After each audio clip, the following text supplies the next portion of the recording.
were some blind people and they were told about the elephant. So they wanted to know what the elephant is. So then they were brought in front of one more timid elephant, peaceful, tolerant elephant. So then they were trying to, understand what the elephant is. So they were touching him at different parts of his body, and they were trying to understand. So one who touched the trunk, then he thought this is something like a snake. Elephant must be something like a snake. Then another one who touched the tail, he thought it's like kind of some rope. Had some idea like this. And the one who climbed on top of it and touched his ear, then he said, oh, it's just like this ear, it's like some kind of ox or some kind of fan or something. I was also speculating. Another one who touched his belly, it was just like a big wall of skin. So many. And one who touched his tusks, then he thought it's just like some arrows, very sharp, very pointed. Another one who touched his leg, so it's just like a trunk of a tree. So they had different ideas about the elephant because this is what their sensual perception was. But then some person walked by and then he enlightened them, saying that no, this is not what the elephant is. Then he described, at least he tried to describe what the elephant was. So then they gained some kind of understanding.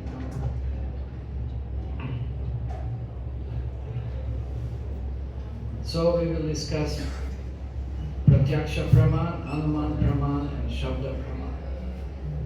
Because obviously, through this little story of blind man and elephant, we could understand that by certain sensual perception, it is not possible to get complete understanding of the reality, right? So that complete understanding comes from some other source rather than limited sensory perception. So here we have different terminologies here, again Sanskrit terminology, so we will elaborate as we go through this presentation what it means. So Pratyaksha Pramana means direct perception, right? We all have experience. I used to walk also a lot on the railway tracks as a kid and stuff. Sometimes, So, what is it that appears there at the end? Do these railway tracks join?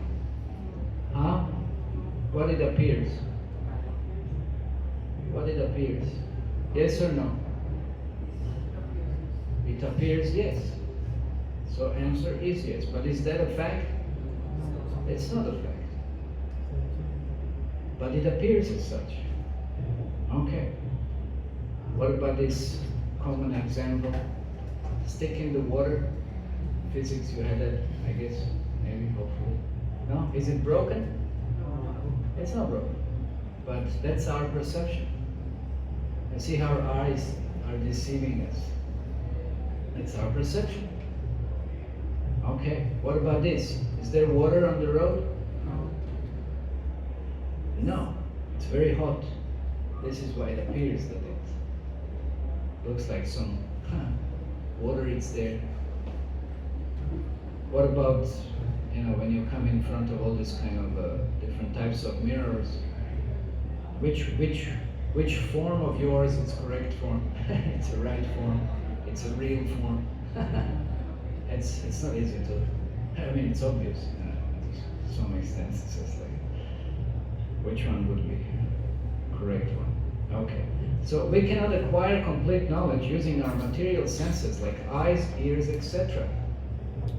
You get some idea, you will not get complete idea. Or you may be practically sometimes even completely mistaken. So information and theories in science are changed, updated, modified due to humans possessing 4 defects. Like for example,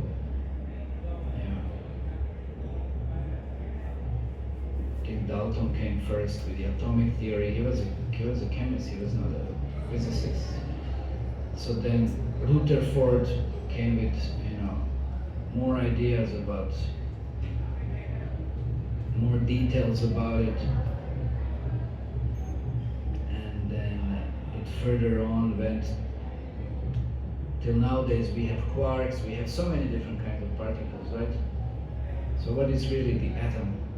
It's still not fully understood. So it's imperfect senses. One of the defects is imperfect senses. Okay. To be illusion is the second one. Third, tendency to commit mistakes. There's a saying in the West, to err is human. Everybody makes mistakes, no? There's nobody who's exempted from it. And fourth one, cheating propensity. Even if it's not deliberate, if you don't have, again, perfect knowledge and you pass it on, you give someone information that you think it's correct, but it's not. That's also cheating. It's not correct. Okay. So, imperfect senses. Our eyes are blind outside of range of 400 to 700 millimicrons. Huge. We think we are seeing so much.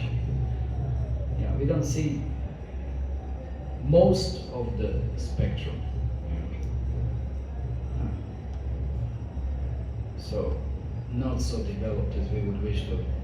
What to speak, when your eyes start getting weaker or something, then you need glasses also and so on. So what is the power of our eyesight?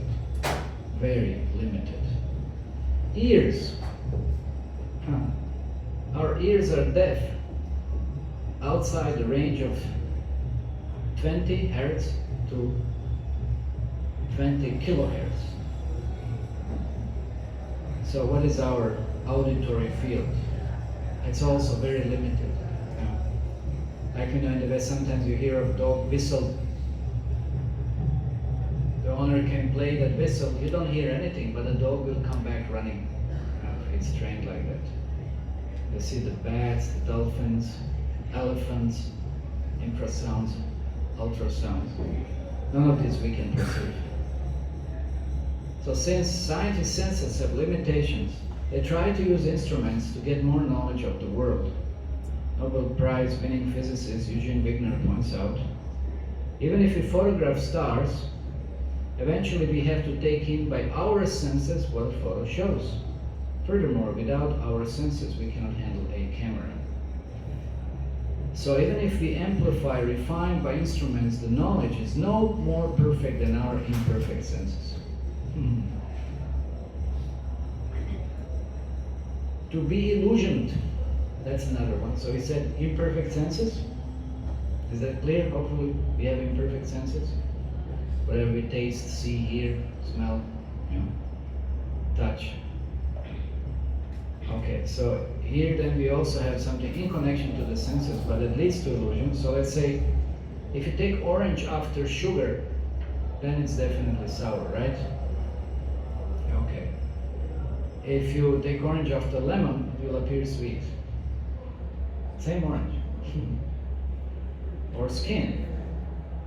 Water touched with warm hand appears cool, water touched with cold hands appears warm. It's interesting how our senses are reacting to different stimuli. So here each picture has at least two ways to see depending on what you choose to discard. So it has a little exercise. So you can try to identify some of those. So let's see what is going to be the conclusion of it. What do you see here? Called optical illusions. There are many wonderful images that people can create, artistic people can create within the art. You can see different things going on here, or presented here, better to say. Now, anybody wants to point to something that's observed? What do you say? Yes? A man is playing guitar. Okay, a man is playing guitar. 1 ear. What else? Huh? There's a couple, what? Old couple facing each other from the profile. Yeah, that's also there. Anything else? Anybody can see? What is the earring of the lady? Water bottle. It's a water bottle. What is the ear of the old man? Yeah, a woman coming out of some door or something like this. Anyway, but interesting. This one's a little more obvious. Some kind of a imaginary bridge or imaginary ships. Okay. Is this static or it's moving? Moving. Yeah, well. See the eyes. What eyes can, how eyes can affect us. Okay. Oh. What about this? Similar, no? It looks like it's something's going on, moving around, but it's not actually. But our eyes' perception is that it is. Okay, which one of these three fellows is taller than the other? Yeah, because you read down it. So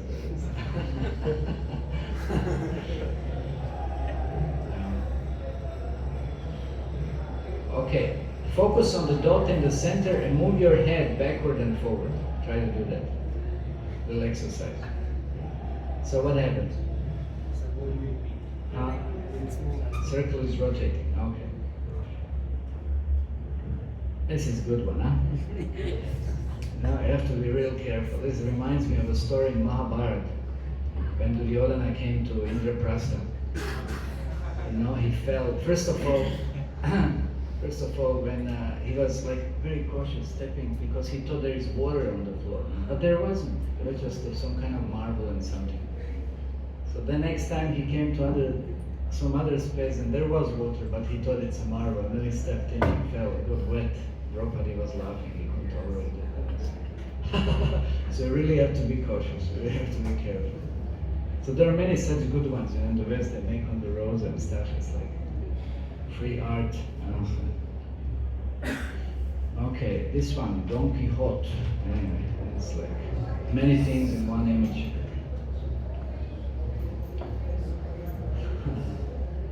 Okay. This is also nice. You can see many different things. No? Okay. This one we will discuss in some other presentation. Also something. Okay. So another defect is so first we have to remember it's imperfect senses, right? Then tendency to be illusion, thinking that something is what it's not. So this is third one. Therefore, because one leads to another. So therefore the third consequence is to commit mistakes. So there are some wildly incorrect accounts in research. People thought that the brain was the organ to cool the blood. Master glands were considered a vestige or useless tissues in the human body. Value of Hubble constant changed 3 times. So mistakes, small mistakes can lead to large disasters. Sometimes you miss out the flight or something. If you travel worldwide, sometimes the time zones are different. If you have to be very cautious what's the time, always regulate, always have to get. Of course, nowadays you have mobile phone, it's like so that's adjusted in some ways, but there can be billions of examples of how we can just commit any kind of mistake something for what it's not. Okay. And then cheating propensity. Connecting link, built down man. That was a hoax. Somebody found from a large distance some bone of a man and bone of a ape and then connected and presented this as a missing link which wasn't correct. So so many examples like this in evolutionary theory. So it may have been like this, or perhaps it was like that. So Darwin himself admits, in one sense, he said, "I'm a firm believer that without speculation there is no good and original observation." But observation means a fact. How can you speculate? Maybe like this, maybe like that, perhaps. But then it's not, what it means science? Science means precise, correct, observable, and then, it should be testifiable. After 5 years' work, I allowed myself to speculate on the subject and drew up some short notes. These are enlarged in 1844 into a sketch of the conclusions which seems to me probable. Probable doesn't mean factual, it's probable. That's why it's still, the theory of evolution is still a theory, it's not a fact. So in North America, the black bear was seen swimming for hours with wide open mouth, thus catching like a whale, insects in water. Even in so extreme a case as this, if the supply of insects were constant and if better adapted competitors did not already exist in the country, I see no difficulty in a race of bears by natural selection more and more aquatic in the structure and habits with larger and larger mouths. larger and larger mouths. Till a creature was produced as monstrous as a whale. Very interesting. So watch out next time you go swimming, what will happen when you come out. Anything may happen, according to such theory. So records of the rocks, human beings and apes simultaneously existed millions of years ago. That's the fact. That's what has been found. Not that the man came from monkeys. So why it doesn't happen today? So science means observation, theory, okay, a little too fast, and experiment. That's what it should be. That's what we call science, not speculation. So therefore it's not human evolution, it's human devolution. Okay. Maxwell. He said that no theory of evolution can be formed to account for the similarity of molecules, for evolution necessarily implies continuous change. That's the point. So if there is a change, then why it's not happening today? So the exact quality of each molecule to all others of the same kind gives it the essential character of a manufactured article and precludes the idea of its being external and self-existent. So then life comes from chemicals. That's also something that we hear. So if that would be the case, then if we would supply all the chemicals, can anybody produce a life? No. Till date, impossible. Cloning. What does it mean, cloning? Is this giving a life or producing the life? No, you're already taking a living cell. You're already taking life. You're not producing it. So manipulation, yes, creation, no. In the future, many things in the future. If I give you post-dated check, anybody here working? Some of you are working? Okay, somebody, no, not many. Mostly you're studying English, you'll be working, okay. But anyway, let's say you work, and they tell you I will pay you after, 3,000 years. You'll accept that kind of check? No sane man would do that. No. It's illogical. So there was one Dr. Frog. We had few wells here in this is called Hare Krishna land. We had few wells. And one of these wells, there was one Dr. Frog here in his PhD in Mumbai University. And he had one very close friend that would always meet. And this friend was very adventurous. Very, very adventurous. So he said one day, I'm going to explore the world. I'm going to set out, just going to see what's the world like. So when to have some adventure. So then Dr. Frog said, yes, very nice, good. So then his wife, helped him, made some chapatis, some sabji, some modak now. Ganapati is there, so he took and then he left. He was jumping, and then he was exploring the world. And after a few weeks, he came back, and Dr. Frog was very happy. Wow, it's like his friend came, and then Dr. Frog was asking, so what happened? What did you experience? How was your exploration? So he said, I have seen the ocean. And Dr. Frog said, wow, what is ocean? He said, it's a big mass of water. It's a big mass of water. And then Dr. Frog was asking, how big? He said, it's that big. He said, no, it's not.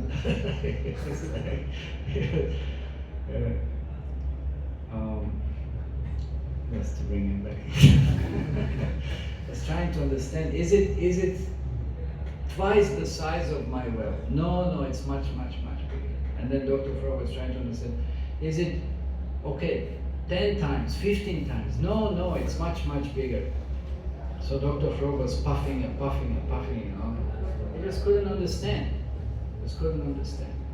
So this is the position. If you want to understand the world from our limited position, by our limited perception, then how is it possible? How can we understand we can't understand even practically our planet, what is still going on, within the depths of the ocean or this or that, whatever. Antarctica is the greatest mystery, and so many other things. And what to speak of the universe? What is going on? So that's why theory is based on observation.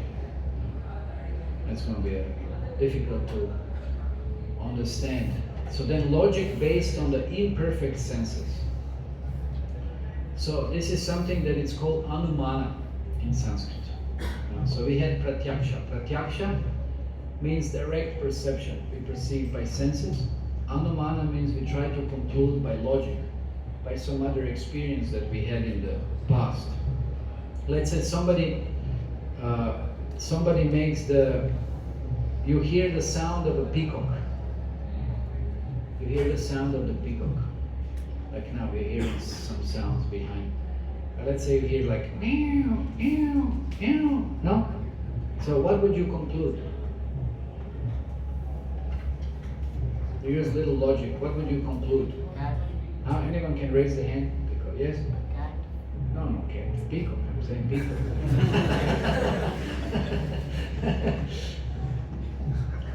Let's say you hear a peacock. I didn't go meow. So like peacock is similar. It makes similar sound. Not exactly. But if you hear the sound of a peacock, what would you conclude? You're using your logic. What would you think? Where is the sound coming from? Huh? Bird. Bird. But where is the bird? Tree. Huh? Tree. Tree. I mean, you're here in this room. Outside. Outside where? So peacock must be outside. Yeah. Okay, so you would think that somebody brought a peacock here in front of the hall or something, no? That's one. Okay, one concluded. What? Any other guesses? Any other guesses? It's not so difficult. If you hear the peacock sound, yes? Yeah, someone's ringtone.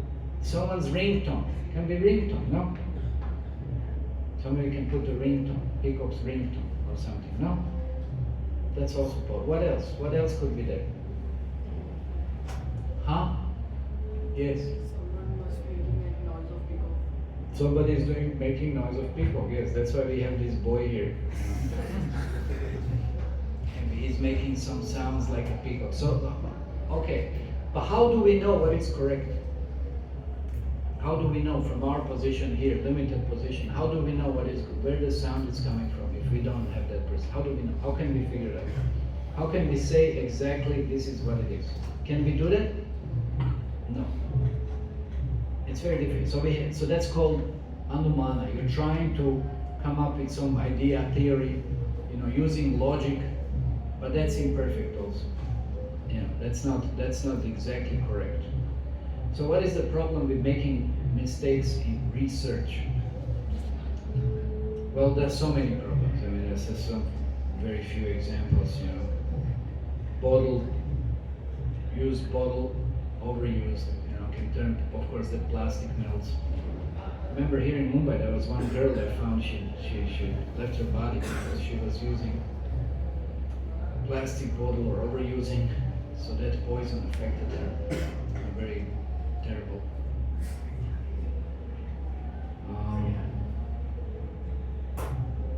So mobile, you know how mobile is unhealthy? Hopefully. It can damage your brain, heart, impotency. Anyway. Bubonic plague. That's a pretty heavy, you know. They thought first of all that the cats were the cause. Yeah, that's funny. It was brought from, you know, Middle East by some crusaders. Anyway, it's some kind of impure state of body, and that disease was manifested. So they killed all the cats. They thought the cats are spreading. And then what happened? They realized the rats are the cause. Rats were, you know, it's like, but then it was too late. There were no more cats. You know, so it's like, so it wiped out, I don't know, 1/3 even of the whole population of Europe at that time. Like so half knowledge is a dangerous thing. So many species of life, right? In Padma Purana there is a statement there, 84 lakhs of species. So many aquatics, so many beasts, so many this, so many that, birds, insects. You know. So a major biodiversity crisis, it's alarming rate of an animal extinctions, and mostly due to human-caused habitat destruction and climate change. Almost 1,000 species are extinct. We're not talking about number of birds, animals, this, that, bugs, whatever it is. These are species. They don't exist anymore. And about, this is 17,000 are listed as threatened to be extinct. That's pretty heavy. What we are doing to the environment, what we are doing to our living beings. Okay, let's keep this quiz, but anyway. There's so many things that, you know, we come up with some, let's say, just recently I came across one article that in Australia, the government apologized to all the citizens because some decades ago they were using certain medicine for pregnant ladies, and about 20,000, even more, children died because of that in the womb of their mothers, or they became crippled, disformed, or so many different things happened because the government was promoting certain medicine for certain cause, but which was disastrous. And then they found it out later on by the consequence. Of course, there's so many such kind of examples. Yeah. So they thought they're eradicating certain problem, but they created such an enormous, you know, deadly practically, you know, murderous, you know, issues. So pretty heavy. So you can maybe think about so many examples are there. So man thought that he can be happy without God only if he has money and comforts. But we can never obtain complete knowledge by pratyaksha and anumana. So that's what we said. By sense perception, anumana, by logic, trying to conclude something. Hypothesize. So it's dangerous to operate machine with half knowledge. Similarly, it's dangerous to manipulate universal cosmic machine without knowing about it from the creator who created it. That means, how do we live in this world? If we don't have no idea and we keep on experimenting, that those experiments are going to cost us a lot. Let's see, we have the clip here. It's going to work or not? It's going to work. Okay. So half knowledge. or to operate the machine.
So where is the manual that can explain operation of this cosmic machine? If we can get it, then we have the key to happiness.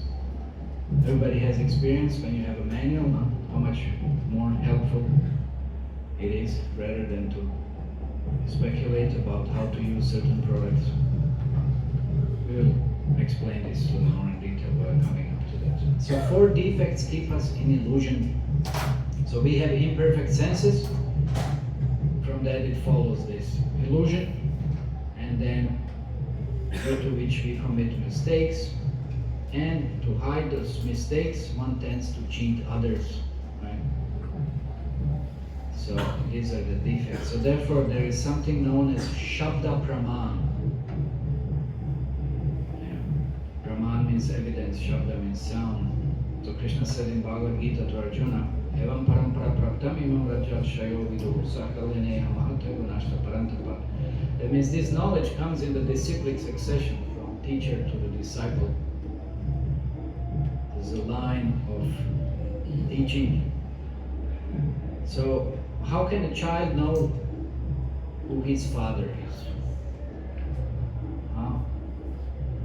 I will check your genes and tell you who your father is.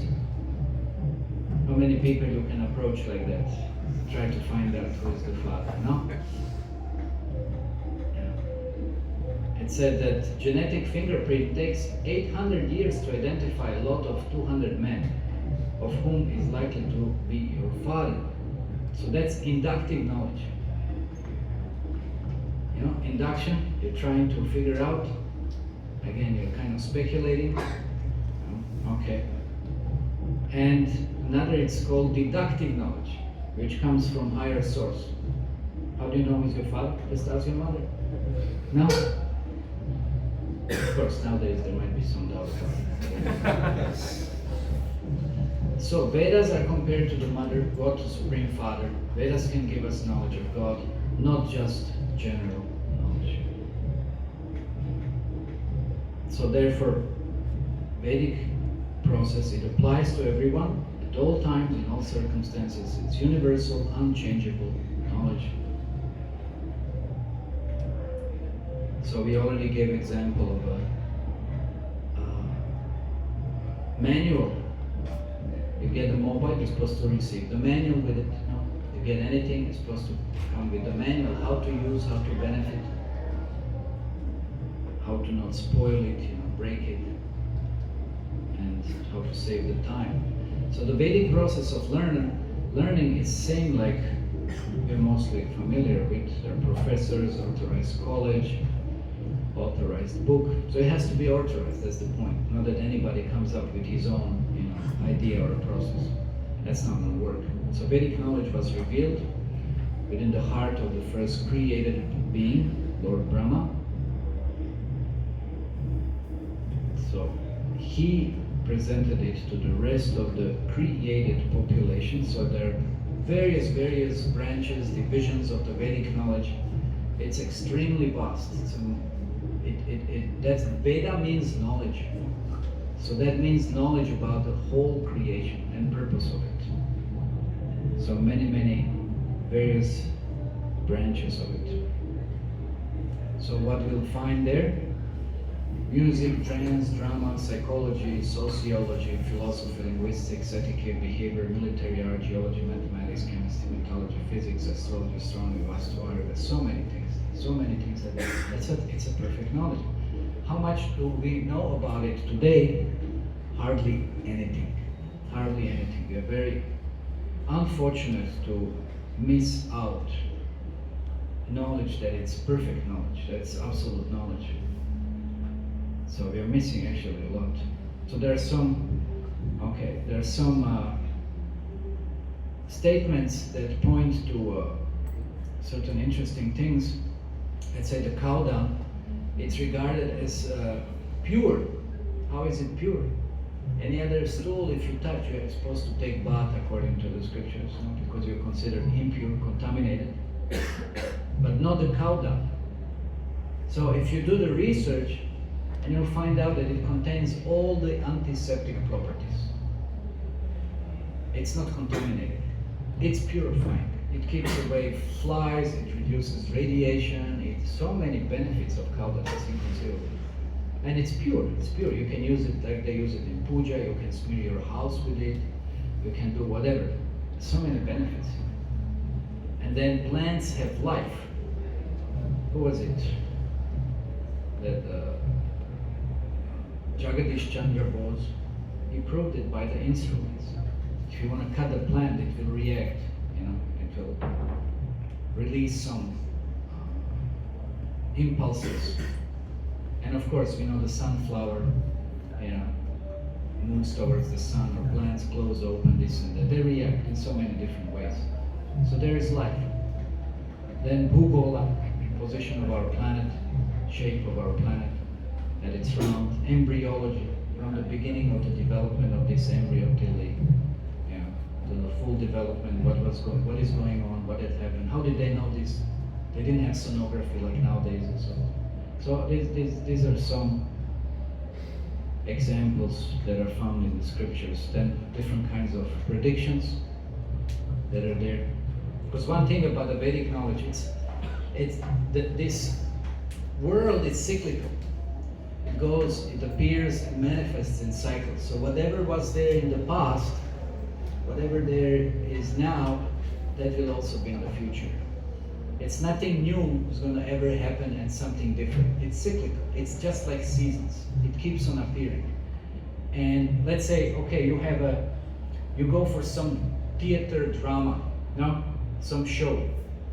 And it can be played for years altogether, But you can have actors, changed, It can be different actors playing different roles, but roles are fixed, Theater can be fixed.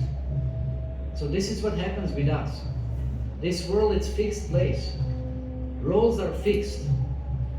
Only we change as actors. We enter into certain bodies which are already pre-designed, and we identify with those thinking that this is who I am, but that's not a fact. You're just identifying with certain roles. And that's it.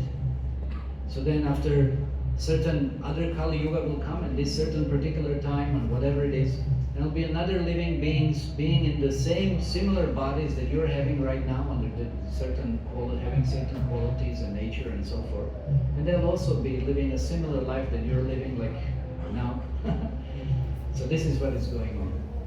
So this is what scriptures are presenting. We're just passengers practically in those bodies, living out certain karma that we earned by having those bodies, or previous bodies or future bodies. So if we accept axioms in science, then why we can't accept Vedic axioms? Imaginary, Heisenberg, thermodynamics. So there is no science without axioms. Okay, so here we have the Gödel's theorem of incompleteness. It's very, very interesting. It was trying to prove how world is very predictable, orderly. That was the notion in the previous century, beginning of previous century. But actually he came up with something incredible, which nobody, including him, was expecting. So I am lying, it's self-contradictory, since if it's true, I'm not a liar, and it's false. And if it's false, I'm a liar, so it's true. So, if in any sufficient complicated system there are true statements that cannot be proven, science has an incomplete set of axioms which will have questions about nature, God, or God, that cannot be answered yes or no. Okay, so it's like if you wanna, okay, let's see here. This is that example of a circle. If I want to encircle, let's say this projector, just imagine circle around this projector. Can this projector's existence explain itself on its own? Yes or no? Huh? Please raise your hand. Huh? Anybody can raise a hand, because I'm hearing all kinds of stuff. Yes or no? Can this projector, let's say I encircle this projector and that's it all in all. Can this projector explain its origin by itself? No. No. You have to look beyond it, right? Because there must be a factory, people who assembled, brought the material, this and that. So can this world explain itself? No, that's the whole point. It's correct, true, everything is there, everything is working, everything is nice, this, but its origin, its existence, it cannot be explained by itself. So about nature, God, you can't say, you can't explain it. So that's why logic, it's not perfect. That's what he proved, actually. He said, when you move from the smaller circle to larger circle, you have to make assumptions that you cannot prove. Yeah? But if you move from greater circle towards the smaller, that's deductive knowledge. We talked about it, no? Knowing who your father is, induction and deduction. Okay. Anyway, there are many things here, but time is running, so yeah, that's a lot about. That's very interesting theorem. So the point is about induction and deduction. So sometimes it is thought that science and religion are contrasting, fate, reason, but that's not the case in the Vedic, in the Vedic scriptures. So that's also something that Einstein said, it's science without religion is lame and religion without science is blind. So they go hand in hand together. They're complementary. You can't say this is one thing, this is another thing. They go hand in hand. Yeah, because we see that in the Vedas there's so much science. There's a lot of science. And we see also that the practical application of that science, it's found in the Vedic scriptures as well. So theory, practice, and some understanding, which is just like those axioms which we mentioned. So there is another practical experience of the Vedic scriptures that everybody can have. So it's not just the theory that we are talking about. So it can be a personal realization experience. So what is that? Freedom or relief from what is known as anarthas, or unwanted qualities, lust, anger, greed, delusion, madness, and envy. So if one is practicing this process, one can have immediate relief or purification even, depending on the extent of, from all these unwanted qualities. Okay, so to summarize what we discussed today, we're talking about pratyakshanumana shabda, direct experience, hypothesis, Vedic wisdom. So these are three ways of knowledge. And then four defects that lead to imperfect knowledge. So that's imperfect senses, illusion, mistakes, cheating. That's scientific research due to four defects, because everybody has these four defects, everybody.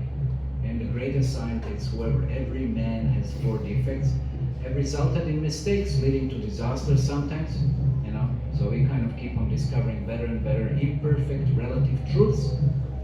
But the Vedic wisdom Shabda gives perfect and complete knowledge of absolute truth, which is free from four defects. Why? Because it comes from the perfect source.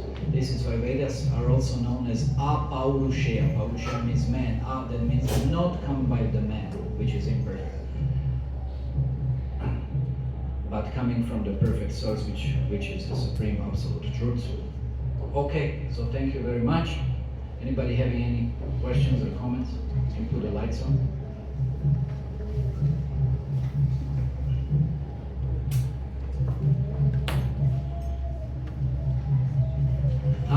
Yes. I had read it in the Bhagavad Gita, the first part of the Bhagavad Gita, that yajnas lead to the rainfall. So, Okay, yajnas lead to rainfall. How can it be explained scientifically? How can we explain it scientifically?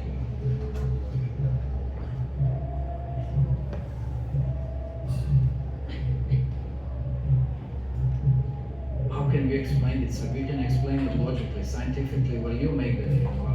If you want me to explain it scientifically, that means you would want me to create an experiment to prove you and explain it scientifically. You want to get involved in that? So it's not for me. You can do everything scientifically, but if you're ready to invest time, energy, and resources. Point is that yagyad anat bhavanti bhutani yagyad parjanya sambhava, that by performance of yagya there is a rain. By rain there are grains, and then you use these grains again to perform certain sacrifices, which bring the yagya. So you don't perform, let's say, what means yagya? Yagya doesn't just mean the fire sacrifice or something. Yagya means following dharma. So you see places where dharma is not performed. What happens? Is there opulence? No. So that's the most common scientific methodology you may kind of say, and most obvious result that one gains by not performing sacrifice. You just have immediate direct perception of what happens when you don't follow this. And when everything is opulent, like we hear in scriptures that in earlier ages, during Yudhishthira Maharaj's time, there was no excess heat, excess cold. It was raining only nighttime when people were resting. There was no disturbance during the day. They were opulent, there were so many grains, so much milk. There was some, nowadays you have everything, it's plastic, everything. What is the quality of anything that you're getting? What is the quality of food, air, water? So many different kinds of anomalies that appear within the life. Why? Because we are not performing dharma, we are not performing sacrifice. So we don't have to do any scientific research about it, it's just so obvious what is going on. And the quality of life, how many, I just recently came across the article that says that the rate of cancer has tripled in the last few years. You can believe, why? How is this possible? What does that mean, cancer? That means poisons, toxins have increased in the body due to what? So what kind of unhealthy lifestyle are we living? So again, no dharma. No dharma. India, only 30% of people are vegetarian. But what do we expect? We're not following dharma, but what do you expect? So, good luck. Okay, anything else? Okay, maybe later on. Do we have any? What else? Drama. Oh, there is a drama today. Okay, so drama team Kijai. Hare Krishna.